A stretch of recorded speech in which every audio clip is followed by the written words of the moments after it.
Moderation on, child.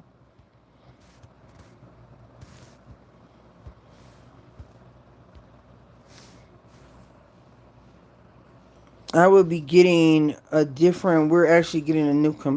We're getting two new computers, so bear with me because I really haven't been going live or anything because I didn't want to do this from my phone. I wanted to do this with a different type of camera setup, and I've been waiting for way too long, and plus I have other responsibilities now. So unless I'm going to get on here and actually say something worth a damn, I really haven't felt called to.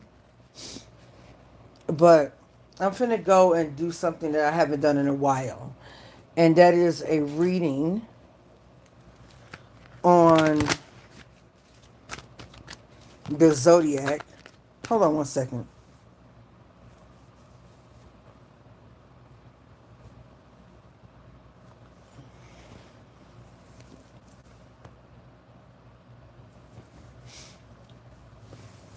Okay. Anyway, before I get started here, I really don't have much to offer other than this reading. So, really, I don't have a lot to discuss other than the fact that a lot of us, I don't know if it's just the time, I don't know if it's the up and downs in the planetary alignments. I don't know exactly what it is. But I think that for a lot of time, a lot of the collective, we have lost sight of certain goals. There's been an overindulgence in the collective to where there is not it's almost like everyone has their own goals, whether that is whatever that goal may be. And I think that a lot of us are unconsciously deviating from those goals. And in this, I'm not just talking about anybody else, I'm also talking about myself. I think that there needs to be a moment in which individually into yourself, you take some stock of maybe some goals that you've not adhered to, whether it's relationship goals. Are you doing a behavior or action that gives you the same result? And are you expecting a different result, but you're doing the same thing over and over again? Are you overindulging in fantasy about yourself, what your future is going to look like, and you're not doing anything in your present to actually curate that? Are you gambling with your future? Are you in a state of mind where you believe all you need to do is think a certain type of way and be repetitive with a certain type of process with no evidence, and this is all you got to do in order to have a certain outcome? Because I can tell you this much, as someone who's had significant wins and also significant losses, they go with each other. In order to win, you have to understand the mechanism of what it means to overcome a loss or prevent a loss. And so, not in any of those processes have I ever just said affirmations. You know what I'm saying? I've never just repetitively done something and I don't have the evidence, tangible evidence that it works or it doesn't work. I've never sat in a mirror, right, and looked at someone else and listened to someone else and mimicked someone else to gain those results. Never. It never was about if I beat somebody else. I never spent a ounce of my time in the past or in the fucking present thinking about beating an individual to beat an individual. You understand what I'm saying? Like, it was always a surprise to me that I was outdoing someone because my focus solely was on me. You know what I'm saying? Like, I think that when we are winning, how we start to lose is then we start to measure ourselves And we simply forget that at first it wasn't about that. Now you got to do all of these other weird ass things because you became conscious that other people felt uncomfortable with you winning. That you, in a fear to not become them, actually become them. You feel me? Like, I think that we observe people, and in doing so, it is our downfall. I truly believe that. I believe that if you were left, if for instance, let's say, I'm just going to use him because he's like one of the most popular people in the world at this time, and that's I Shall Speak. If he actually started watching other people, like, and started to feel self-conscious or fearful that he would have the same losses, he would start losing. Automatic. Because you start to, the thing that you're fearful of, you will magnetize that thing to you. The universe doesn't understand, I'm afraid of something. The universe doesn't understand that. Let's go back to the basics. And I'm going to do this reading really quick. Let's go back to the basics. And I think if we start going back to the basics, we'll start understanding what manifestation is. The universe doesn't fucking understand yes or no. It doesn't understand that. It understands where you place your attention. So if you're looking at something and you're fearful of it, it doesn't understand that you fear it. It doesn't understand that you don't want that result. It doesn't understand that. It gives you what it is that you pay attention to the most, that you think about the most. So if you're always talking about how someone hurts your feelings, it's going to give you more people to fucking hurt your feelings. If you're always talking about how someone is ignoring you, it's going to give you more of that.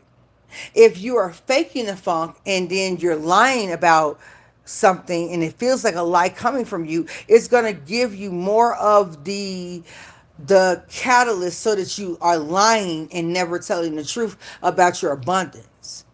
The universe is the most purest output because it's going to give you the truth of you. If you don't like yourself, it's going, and you're always comparing yourself to other women, it's going to give you more and more evidence that you are not acceptable in some sort of way in which you do for yourself. Whatever it is that you truly pay attention to, the type of behavior, the type of thought process, how you feel, if you're constantly feeding a thing, I don't care what you say it is. If in doing so, you're doing it out of an impulse to not feel lonely, you're going to feel more and more lonely because this is your process. You understand what I'm saying? So manifestation is based on the truth in which you are defining for yourself.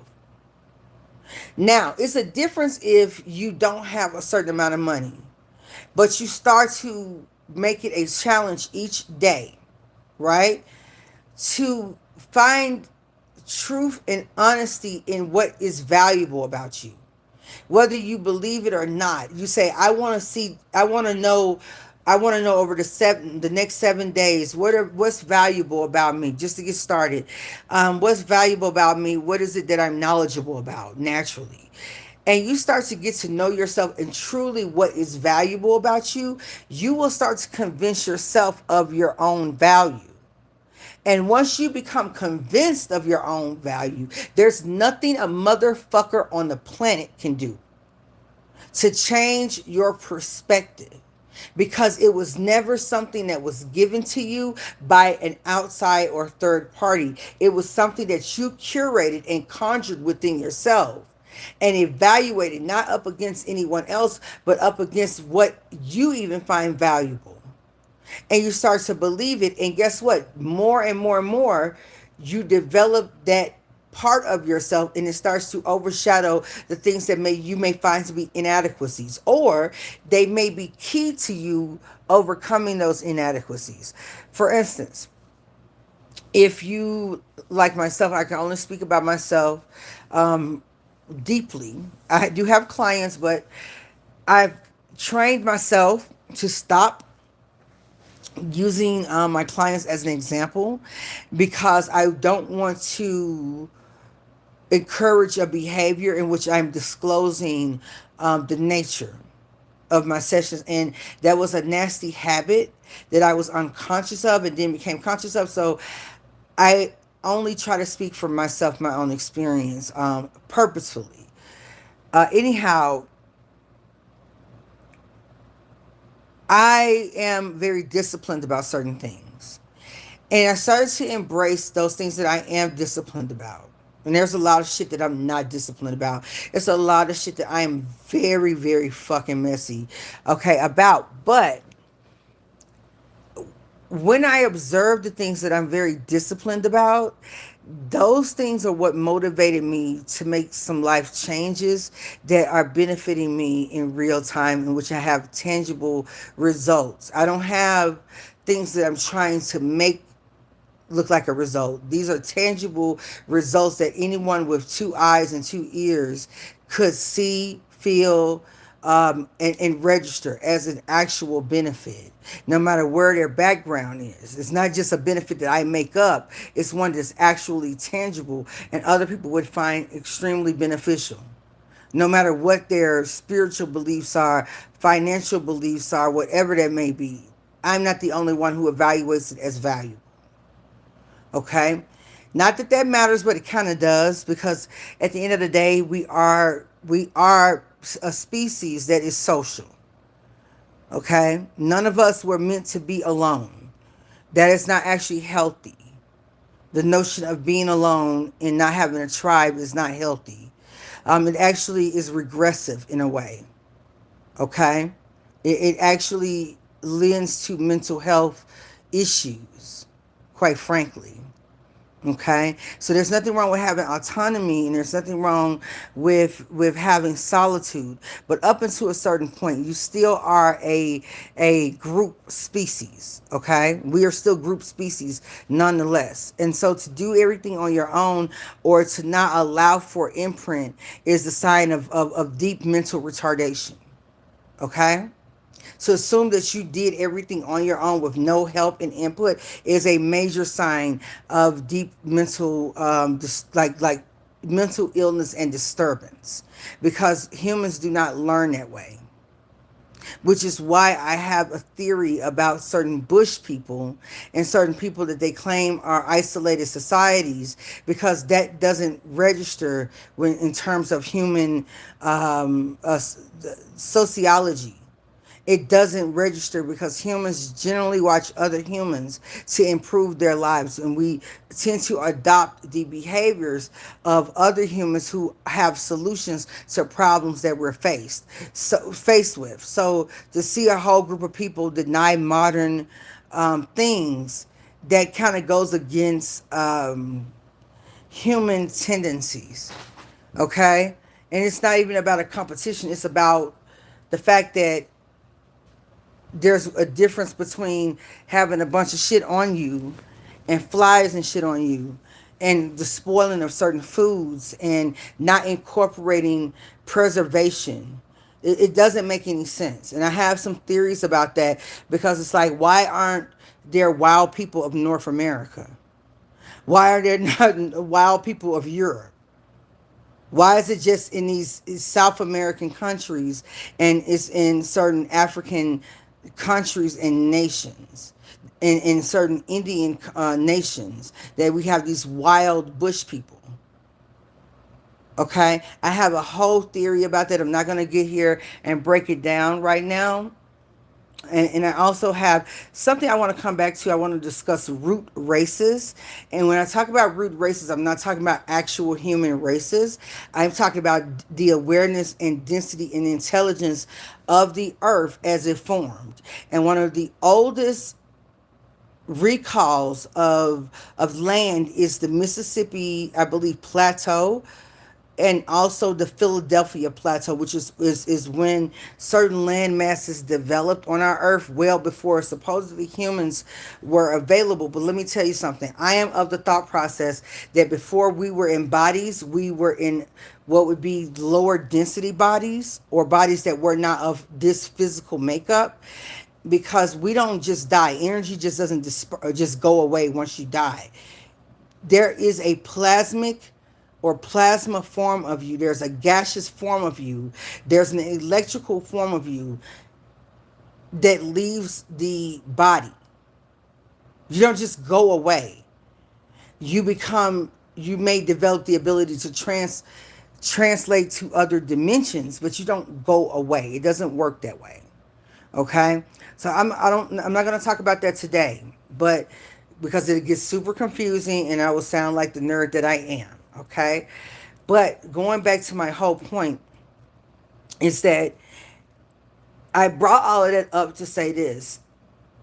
There took a huge amount of determination and a huge amount of learning lessons and improving oneself from the observation of the other, but not in competition, but in more of a search for solutions.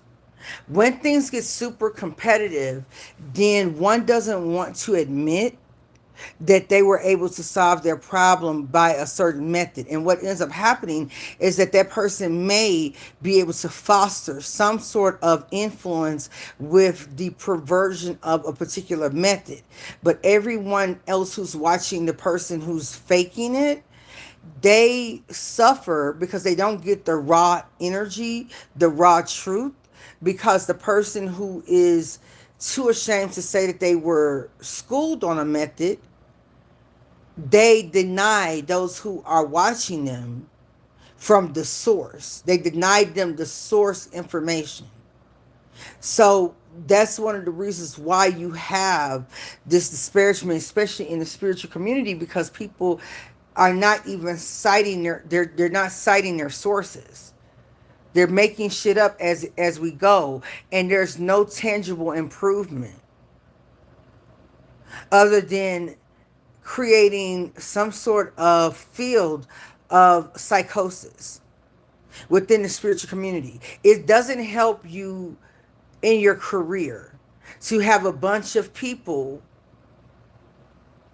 mimicking spirituality in terms of the fact that you've given your life's work over to being an astrologer, and you have these AI astrologers who are probably even getting more views than you, getting more clients than you, and then they set the client up to say, I don't do readings over the phone. I record my readings. There's no telling who read that for them. They could have fucked around and charged somebody $333 for a 10-minute report and called a bitch like me for 30 minutes and got 2 or 3 fucking readings done that they overcharge other people for because they're not doing it on the spot. They could have contacted you and had you read a false chart and took your reading and charged somebody $1,000 for that. But this is what happens when you're more prone to wanting popularity than you wanting authenticity. And you cannot blame people who don't know any better. You can't blame the audience for when they see a Yahoo speed down the fucking expressway at 120, 130 miles an hour and throw their 2 children out of the car after killing their boyfriend and then wrap themselves around a wall of rock, right? You can't blame the general public if they see that and say that astrology, metaphysics, spirituality is witchcraft. You cannot blame those people for that. That falls on the heads of people who are in the spiritual community. And the fact that it doesn't, I mean, for one point, and shout out to a lot of people that I done beef with, but and really, to be honest with you, I try not to go and say, oh, this person is this or that. I try not to now because I understand that didn't help the situation. But all of this locking in because someone likes you and because it would give you social popularity is actually making it very difficult for you to earn, to have earnings. People come to you for feel-good messages, and eventually you hate what it is that you do, because you got to be right mentally to pass this feel good message on. And that sucks right there. Because the human body knows when we're blowing smoke up our own ass and other people's ass. I can guarantee you we spiritually know that. And whether we register it as our minds and our bodies deterring us from doing such a thing, I don't know if we register that. But when you start to get burned out of a thing, it is because it's not fulfilling you on a soul level. And you can be sure of the fact that when you give energy to other people, that's the same thing that you're setting them up for. So there's a lot of burnout in the spiritual community because of false ideology, people who are convinced that they're practitioners when the truth be told is that they've not even scratched the surface, because they have unresolved shadow tendencies that they're passing along as readings and passing along as wisdom, not even embracing fully and truthfully that they are in the middle of obsessive compulsive hyper fixation. I swear to God, you would become more of a, like, people would relate to you more if you say, I'm doing a hyperfixation reading. Currently, I am hyperfixated on this particular guy. Currently, I'm hyperfixated on this particular girl. And I'm going to do a reading for all of us who are in a deep hyperfixation.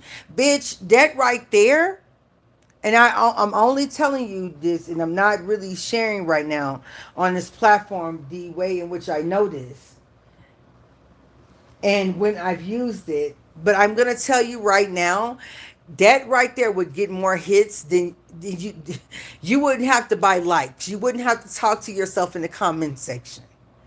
You know, where you got a young person's face as the Avi, but the account is over 10 years old. When 10 years ago, you wouldn't even been on this bitch. You know what I'm saying? You wouldn't have to do that. That's just one person I'm throwing a shot at. But that person, if that person's doing it, they had to learn it from someone else. And someone else. And let's be for real, they're not unique in that. So I'm saying I feel inclined to say it because I've even heard the people who are well known, who work with celebrities, talk about prior to them growing, that they would have used marketing.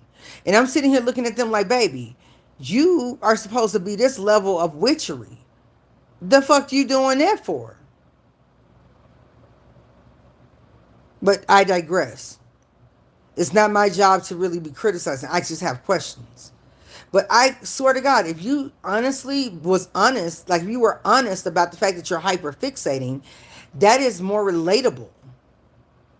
People want to hear about how you're dealing with hyperfixation because guess what? The world is dealing with hyperfixation right now. In this parasocial environment, are you serious? People would not be as popular as they are if it wasn't for people hyperfixating on them. I would dare to say this. I'm going to say something that's pretty fucking dangerous. And I can't, let me see. I learned this from Boots Tarot because I would never take away from another creator. But I'm going to ask Spirit if I could talk about this. And the only reason I'm saying this is that I learned to do this from Boots Tarot. Shout out to Boots Tarot. Amazing reader. Because I would observe Fernando Prudhomme, who used to do really, really elaborate astrology videos until I believe someone in the spiritual community started to do harvesting rituals on him and brought him into a place in which he had to struggle. You know, on the surface, it doesn't look like it's fair, but then again, I can't be accountable for what maybe karma he has. But Fernando Prudhomme would always ask if he could speak about certain topics that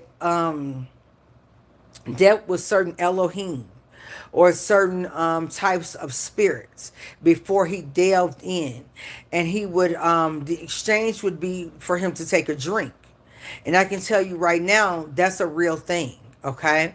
And he would go into mediumship, but then he would have to stop because there's a physical loss or physical price that you have to pay, or energetic price that you have to pay for certain type of information. Okay, so I'm gonna ask that question before I say what I was about to say, because maybe I don't need to share that with anyone. Maybe that should be something I suggest in one of my private consultations. Right now, I am not taking people who are chatting. So if you want to get with me, you want to book with me, you better find a way to do a voice changer, and you better call me, because I'm not going to take voice. I'm not going to take chats right now. Okay. It is what it is. People overuse it, they abuse it, and I take it away. That's just the way life is. YouTube is going to be the same way. You overuse something and abuse it, and it doesn't hurt me or anyone else financially to get rid of it. We get rid of that. So where now you have to, so that means that I'm probably not speaking to people who are calling me from anonymous accounts, because I'm going to shut that down for a bit of time. Okay? All right. It would be different if someone reached out to me and asked me, and I developed a relationship with that person. I knew who I was talking to. But no, it becomes a bit repetitive. And then on top of that, the things I've talked about where I'm being kind of focused on, I recently got a chance to speak to some of the leadership of a certain outlet that I use to help me do some research on particular accounts. So in the meantime, I'm not fucking around with people. So let's look and see. Can I speak on what I was about to say? That'd be beneficial. Okay, I'm not going to talk. I'm not going to say what I was about to say then. Sorry. Because I just, and then it's so crazy, is I got the answer as I was saying what I was saying about the hyperfixation. So yeah,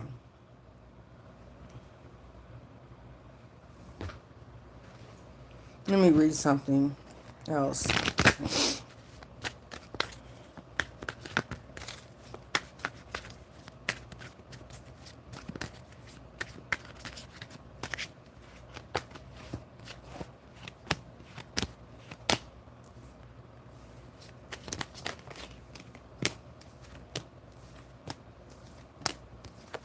Okay. Yeah, I'm not gonna go there. But anyway, so we're gonna move past that. But yeah, anyway, the whole point of this is to see where we have allowed ourselves to slip into a place in which we are not on our purpose, we're not on our goals, we are kind of lackadaisical, and we have the rest of the summer to make some major changes so that we can embrace a really, really prosperous winter season. So we want to look at that. So I'm going to start with shout outs to the Geminis. Happy birthday, Gemini. I'm going to pull some cards for you and say to open up and see maybe where. Okay, the first thing, judgment. First thing for you, Gemini, is judgment. I'm using the Shuffle Tarot, and I believe it's 116 cards, and it's like a replay on the Rider-Waite-Smith. And so this particular card I'm pulling is, if I had to combine two cards from the Rider-Waite-Smith, it would be the Judgment and it would be the Devil. Okay, to give you an idea, and it would be the Judgment twice, or mirror of the Judgment. So it's almost saying that one side of a coin, the truth is being revealed, and that would be a proper judgment. And this is so Gemini, even though this card Judgment is more or less dealing with Pluto, Scorpio, and Sagittarius, or Jupiter. This is having some sort of false association with the truth, and needing to be aware of it. That, are we taking something in as truth because it strokes our ego, or it allows for our shadow to feel validated? And in doing so, are we harming ourselves? Because in this, what it looks like is that everyone else is coming to a level of freedom, and they're lifting their arms up as if they are moving up, and the other people are lifting like they have their arms closer to them, as if they're receiving something down. So they're not evolving upward, they're actually harnessing downward. So that's that denotes that someone is giving give the judgment that they're going with is only feeding their lower self as opposed to rising their consciousness upward into where they are delivered as a result of that truth or that judgment. So it's a question of being aware of this because it could be getting absolutely in the way for Gemini of their awareness. We got the Five of Swords here. Five of Swords here in this particular deck is it's not a bad association. Five of Swords in this deck is related to Uranus and Aquarius. And the original Five of Swords, just like the Five of Wands, are fixed positions. Five of Wands being Leo, Five of Swords obviously being Aquarius, okay? But in this particular spread that I'm looking at right now, this Five of Swords speaks to actually developing solutions that work, and no swords are unsheathed. There's no knife in your bag. All of your weapons are accounted for, and actually, you feel safe, you feel happy, or resolved that you don't have to draw your sword. The hands are not even in on the swords or the knives. One is prepared. We can see that you're intellectually superior because we see the swords and we see the knives, but you're not having to pull from them. And the way that these cards are positioned, both have blue skies. Shout out to the blue. Both have blue skies, but it's almost like Gemini. This is the most Gemini shit. Shout out to the fucking Geminis ever, because I don't think there's any other zodiac sign that can sit outside of itself and look at itself. When I talk about that, I understand that I am absolutely in my first house. I am absolutely utilizing Gemini energy where you can step outside of yourself and look at yourself. The other side of this with Gemini, one of your twins, rather, is looking at what's happening and looking at the possibility like, wow, I'm so glad that I did this particular thing because it gave me the ability to chastise myself, to qualify myself, to make sure that this idea I was coming up with made sense before I did it, before I moved forward with it, okay? All right, the next card is, I don't read these upside down. I read these up at all. And I think it was the way that it fell and I picked it up. So I'm going to read it. I'm going to pull you another card, but I'm going to read this one up, right side up. And it's the Four of Swords. But I want you to think about the Four of Wands because, again, I'm using the Shuffle Tarot. So think about the Four of Swords, but instead of it being the Four of Swords taking a break by itself, I want you to think of the Four of Swords paired with the Four of Wands paired with the Six of Wands, okay? Okay, if we could look at it from that perspective, or we could also look at it after, think of the Four of Swords as being like the Four of Wands, which is the celebration of maybe newlyweds, their new home. There's a big party for the newlyweds, their new home, and it shows two people coming together to make a home, a secure home. Think of this as the after party and the security that is created from the right type of relationship.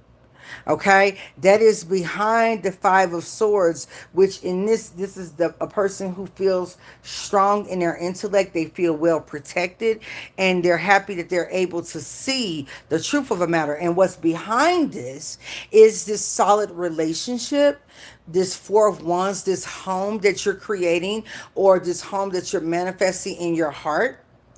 And think of each sword as it is, because not only do you have the action of coming together with someone, but you have the mental fortitude. Think of, that's the best way that I can say it. The mental fortitude that also protects the home. No one can just come in and say something to you and it changes your perspective, because you're, again, being able to trust what you believe as opposed to the judgment of others, because you have the sight advantage, Gemini, to see how other people's misjudgments have fared for them. Does that make sense? Am I making sense for you right now? I hope that that makes a lot of sense. There is more than just the action of being in a home, or having a home, or making a home out of two people coming together, but there's the mental acumen, the mental, the mentality. This is a lot of air energy. This is a very Geminian fucking reading. If you think about it, it really is. Even though you do have the Libra aesthetic with the Four of Swords, and you have the Aquarius with the Five of Swords, maybe this is Libra with some sort of Aquarius influence, or some sort of, this is a Gemini with some sort of Aquarius influence, or some sort of Libra influence, and maybe some Sagittarius and some Scorpio influence, or this could be someone with Pluto in Sag. You could be young, okay? And this is showing that there is a mental acuity that you have that lends itself to a level of maturity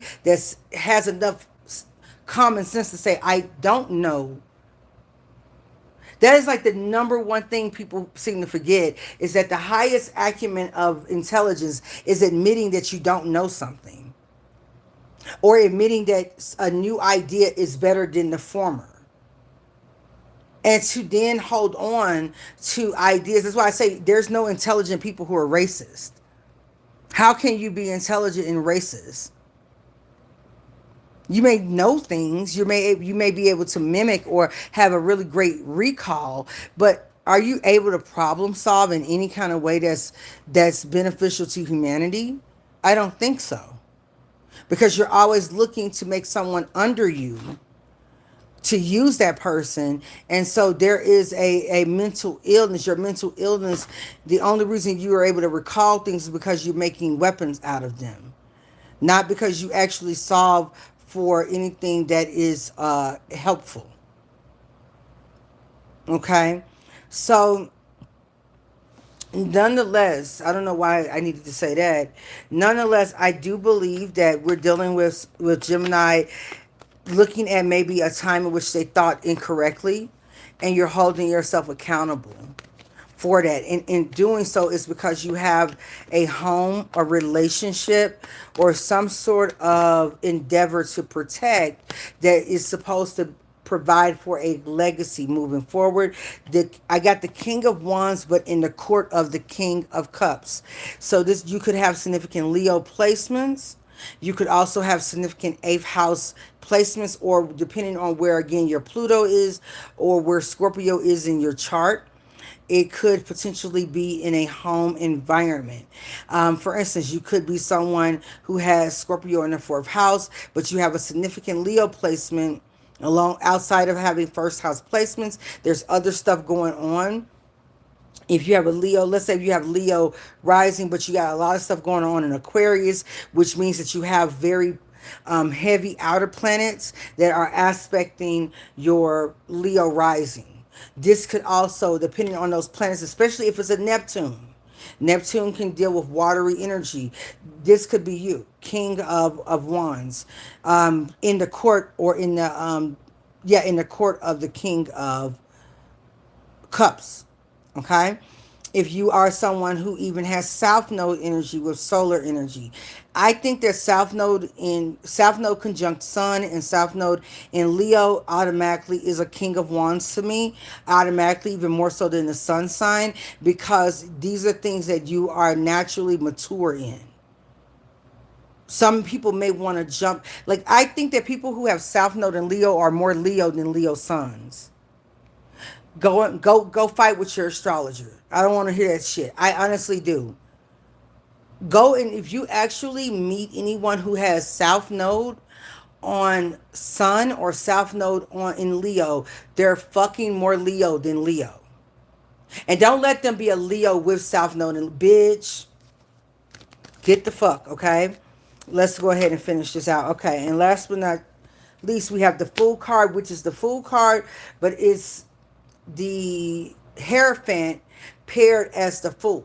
So there is some sort of a person who's holding spiritual rank. They're well trusted as a advisor in a traditional sense, but this person is embracing the Uranian or Aquarian ideology of taking a leap forward. What we have to understand and observe about this, Gemini, is that if you're taking a leap forward, it's not uncalculated as much as it is mastery. So much mastery that no matter what you run into, you're going to be able to navigate. That's what gives you the ability to take a leap of faith. Does that make sense? It's not like someone who is unlearned fucking around and finding out. As a scientist, you are looking to fuck around and find out because you're prepared to deal with what you find out. Does that make sense? And then we have the death card, but this particular death card is interesting. Think of Horus, the child that's presented in the traditional sun card, right? On the depth, like on the horse that's on the sun card. You see the sun card, you have the little kid, you got them with the red banner, right? With the white horse. And think of the death card. But in this particular death card, it's like a waterfall. The sun is coming up through the towers of the moon card. So think of the moon card, but in the daytime or in the morning time at dawn, the death card with the kid, meaning that everything in the past is dead now. But this was the promise from the original death card that there would be a new light, kind of like the winter solstice. So maybe this is timing. Let's talk about this really quick, okay? So Gemini, this could give us a timing aspect. When does the sun provide us more daylight? Right? Right now, we're moving into the summer solstice. So once we have the summer solstice, it's the day of the summer solstice is the day of the longest daylight, right? The longest daylight and the shortest night, right? And then after that particular summer solstice, the days begin to get shorter, the nights start to get longer, right? Until we have the winter solstice, which is the day of the longest night, the shortest day. And after the winter solstice, the sun starts to grow. Or the hours in the day, or the amount of sunlight we get starts to grow all over again, right? Right. So I'm using that to help me formulate this. So what I'm seeing here is that I'm not seeing the sun go down in this, because why would I need to see that if I'm looking at the twin towers from the moon card? There's an emphasis that night has been conquered and we're moving into the day because the sun has raised that point forward, which leads me to believe that this is at dawn. Okay, you know, they say we ride at dawn. I'm also hearing we ride at dawn in this reading. And so when I take the sun card, we're seeing the representatives literally from the sun card. We see the sun behind the twin towers of the moon. So the sun is now eclipsing the hidden mysteries of the moon. And we're seeing a child with Stephanos around their head. So victory. And this child is representing new life in the face of death. Okay. So I'm wondering if the timing is around winter time, because we're already in summer, so we don't have to make this emphasis here. Okay, so I'm wondering if this is winter or if this is spring 2027. For some of you, you may be welcoming a child in. There may be a pregnancy in spring 2027. For you Gemini placements, let's see. Maybe an untraditional marriage with the Hierophant. Taking a leap of faith with the Fool card.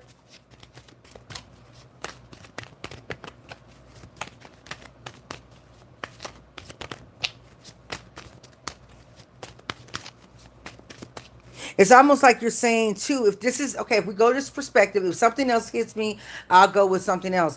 But we're going from the perspective, it's almost like you, Gemini, looked at other people's relationships, not to compare them to you, not to compete, but you've seen the mistakes everyone else made, or you've seen the mistakes, or you're observing the mistakes you made in the past, right?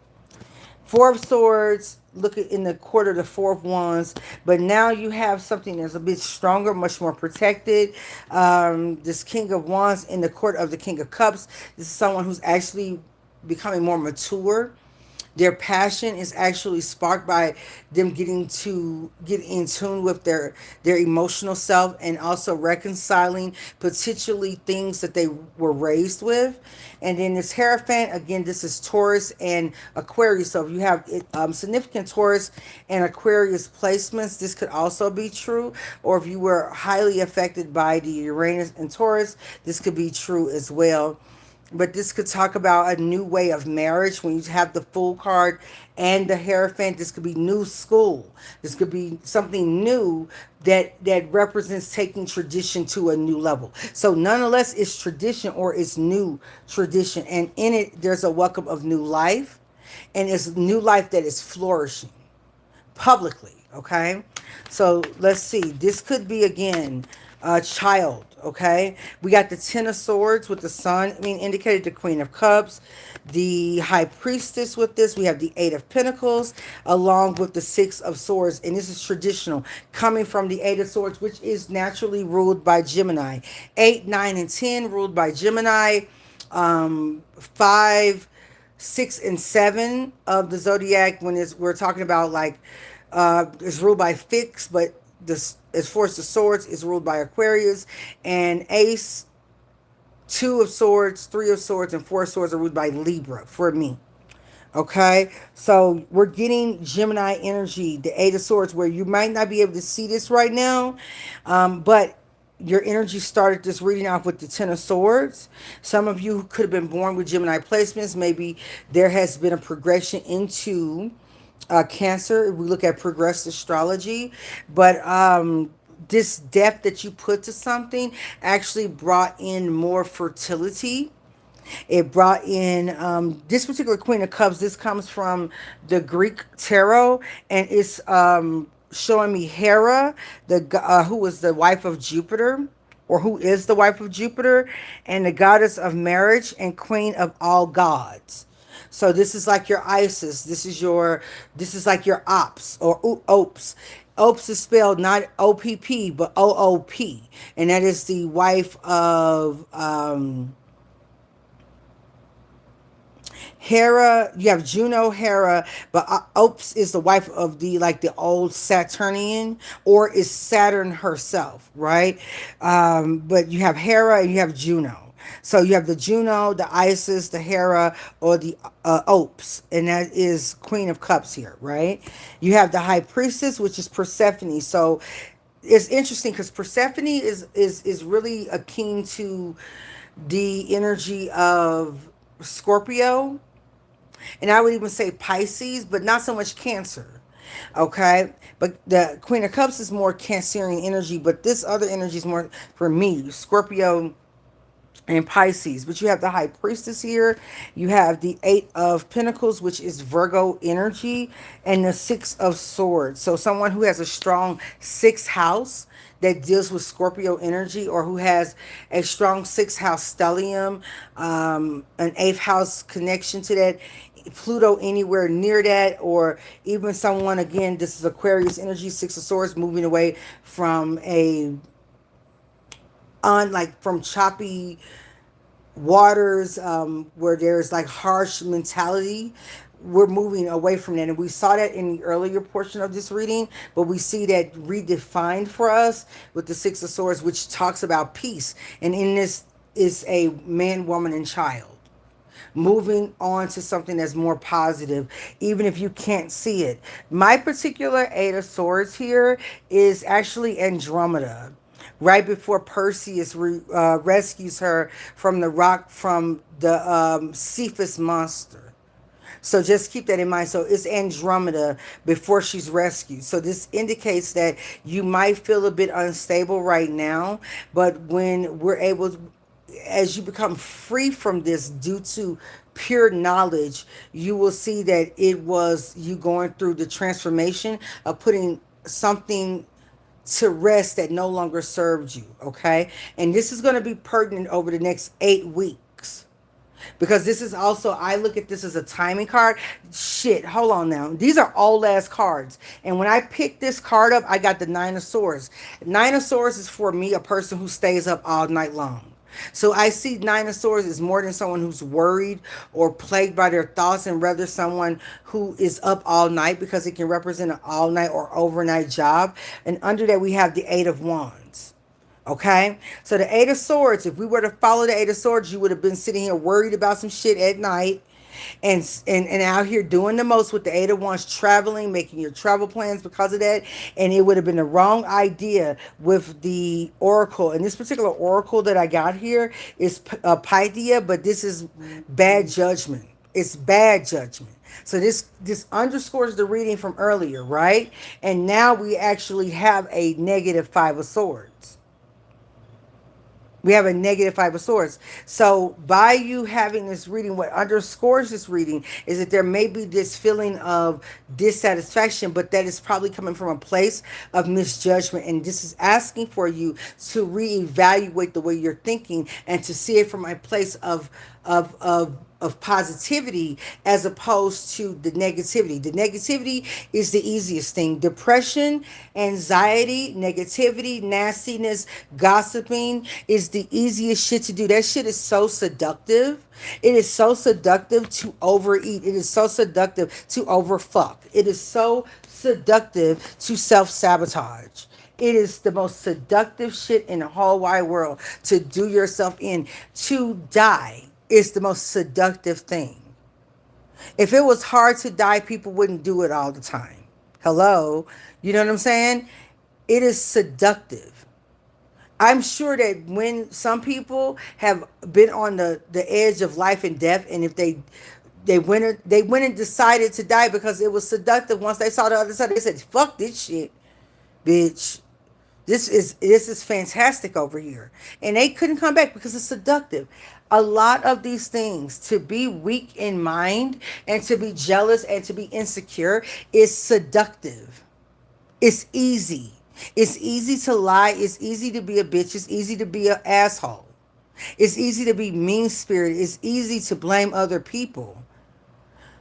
You have to be brave to take accountability for yourself. You have to be brave to actually tell yourself you're not going to have this in favor of something much more positive.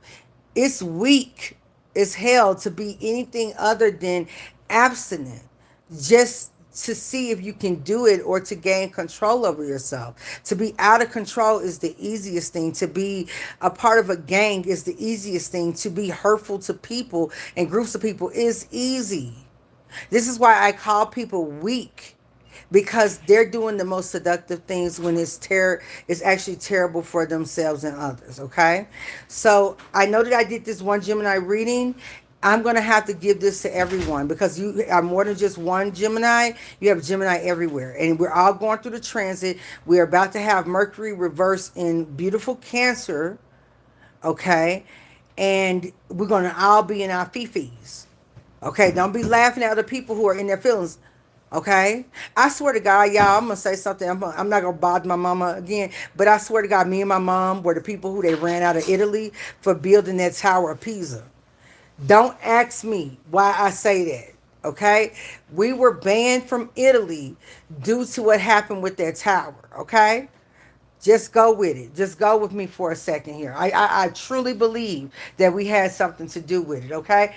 Anyway, I'm going to go ahead and leave off of here. You need to find out where Gemini is in your chart, because everyone has a placement of Gemini, and apply this reading to that area, and it should give you more insight about what you're experiencing than a reading just on yourself. Maybe we can do this. Maybe each month we'll read from whoever the season belongs to for us all, because I don't have the time right now to go zodiac, and I don't like to do collective readings because I just don't.